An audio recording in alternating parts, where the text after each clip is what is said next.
بسم اللہ الرحمن الرحیم۔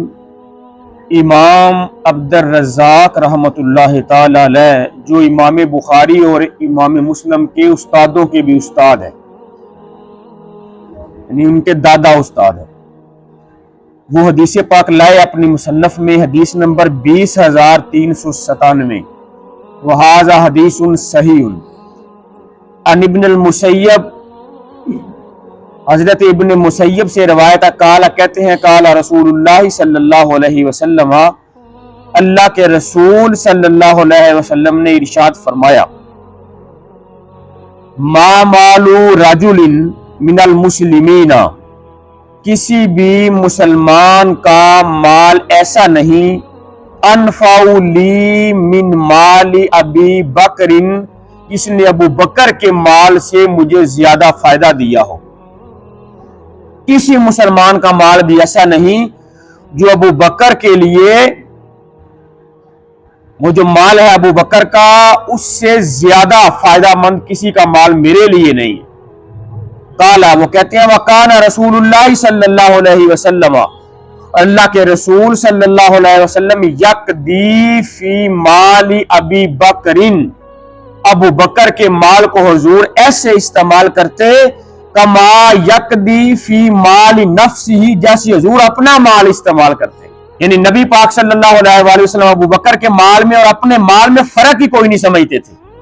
جیسے اپنا مال استعمال کرتے ایسے ہی ابو بکر صدیق کا مال استعمال کرتے۔ اور انہی سے دوسری روایت امام حاکم مستدرک میں لائے حدیث نمبر 4463، عن سعید بن المسیب قال کان ابو بکر الصدیق رضی اللہ تعالی عنہ من النبی صلی اللہ علیہ وسلم، کہتے ہیں کہ ابو بکر صدیق رضی اللہ تعالی عنہ نبی پاک صلی اللہ علیہ وسلم کے لیے مکان الوزیر، وزیر کی طرح تھے۔ فکان یشاورہ فی جمیع امورہ، حضور ہر معاملے میں آپ سے مشورہ کرتے، یشاورہ آپ سے مشورہ کرتے، فی جمیع امورہ سارے کاموں میں،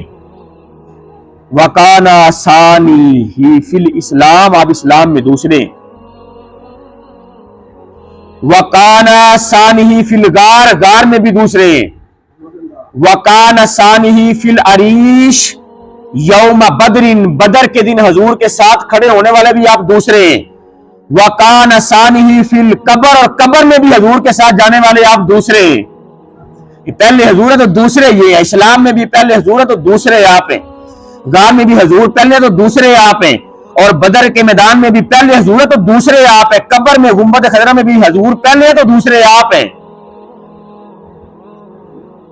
مسلح پر بھی پہلے حضور ہے دوسرے آپ ہیں، منبر پر بھی پہلے حضور ہے دوسرے آپ ہیں۔ وَلَمْ يَكُنْ رسول اللہ صلی اللہ علیہ وسلم يُقَدِّمُ عَلَيْهِ أَحَدًا، حضور نے کسی ایک کو بھی آپ سے آگے نہیں سمجھا، وَلَمْ اور نہیں یکن رسول اللہ صلی اللہ علیہ وسلم، اللہ کے رسول نے یقدم آگے کیا ہو علیہ احدن کسی ایک کو بھی، حضور نے کسی ایک کو بھی ابو بکر صدیق سے آگے نہیں سمجھا۔ اور اس وقت اہل سنت کا یہی عقیدہ کہ آپ سے آگے نبی اور رسولوں کے بعد کوئی نہیں ہے،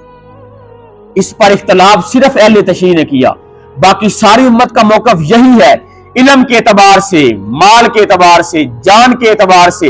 ہر اعتبار سے جس بندے نے سب سے زیادہ اسلام کی خدمت کی ہے، اللہ کے رسول کی خدمت کی ہے، وہ ابو بکر صدیق رضی اللہ تعالیٰ عنہ۔ اسی لیے اللہ کے رسول نے مصلی بھی آپ کو دیا، منبر بھی آپ کو دیا، میرے حج بھی آپ کو بنایا، اور اپنے جانے کے بعد خلیفہ بھی آپ کو بنایا۔ اس پر ساری امت کا اجماع ہے کہ نبی اور رسولوں کے بعد سب سے افضل ابو بکر، پھر عمر، پھر عثمان، پھر علی،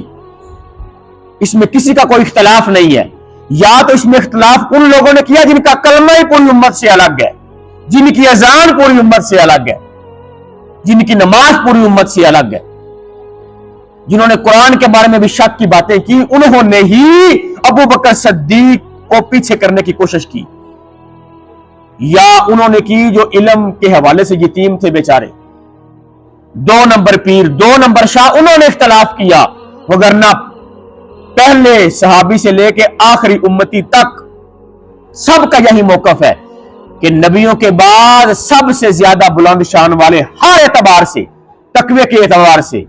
علم کے اعتبار سے، شان کے اعتبار سے ابو بکر صدیق رضی اللہ تعالیٰ عنہ ساری امتوں سے افضل ہے، ساری امتوں سے افضل ہے۔ اس کے بعد عمر فاروق، پھر عثمان غنی اور پھر مولا علی رضی اللہ تعالی عنہم اجمعین۔ ان کی شان کی وہی ترتیب ہے جو ان کی خلافت کی ترتیب ہے، اور اسی پہ اہل سنت کا اجماع ہے